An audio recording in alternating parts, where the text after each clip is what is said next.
Hello, home builders. It is day 58, and this is called The Courage to Stand. Ephesians 6:12 through 14 says, "For we wrestle not against flesh and blood, but against principalities, against powers, against the rulers of the darkness of this world, against spiritual wickedness in high places. Wherefore, take unto you the whole armor of God, that ye may be able to withstand in the evil day, and having done all, to stand. Stand therefore, having your loins girt about with truth, and having on the breastplate of righteousness." There's an interesting story here related by the author about a professor who did a series of experiments on people, and he wanted to see what would happen as a result of peer pressure. He had a group of college students, a large group of college students, and he was going to give them the answer. He was going to give them a question. He was going to give them the answer to the question. And then there was one person who was subject to the experiment, and this person did not know what that the professor had told the answer to the other people. And it would have been an obvious answer. And so as he goes through and he asks the question to all of these students, they give him the answer, and then he goes and he asks the one person who didn't already know the answer, but the answer was obvious, and they give the answer. Okay, all is well. But then he gives them a question, and he told everyone but one person a wrong answer and said, "Give me this answer, this wrong answer."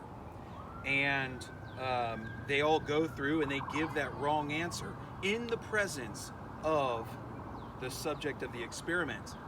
And when he asked the question to the subject of the experiment, 75% of the time, the unknowing subject of the experiment answered wrongly because of the fact that they were affected by the intentionally incorrect answers given before them.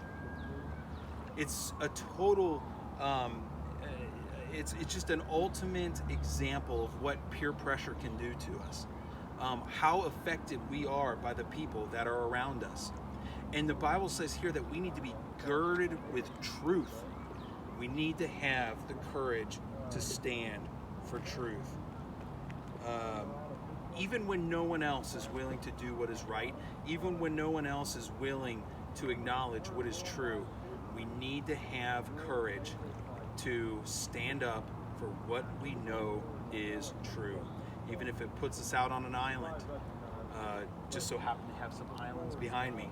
Even if it makes us different than everyone else, we've got to be willing to stand for truth as Christians in this wicked world. We're here at the Florida Keys. I'm standing on a tip, on a point of Key Largo. Behind me is an inlet that separates Key Largo and the rest of the Florida Keys from the Florida mainland. You can see maybe a piece of the Florida mainland behind me, the Miami, or really the Everglades area. And what a beautiful place. We just had a wedding here yesterday. Just wanted to give you a really cool backdrop so that you could check out behind this, maybe get some extra clicks because of a cool backdrop to have. Thanks to Gideon, my videographer on this one, stepping in and doing me a solid videoing this. I hope everyone has a great day, and I look forward to seeing you soon. Go ahead and stop.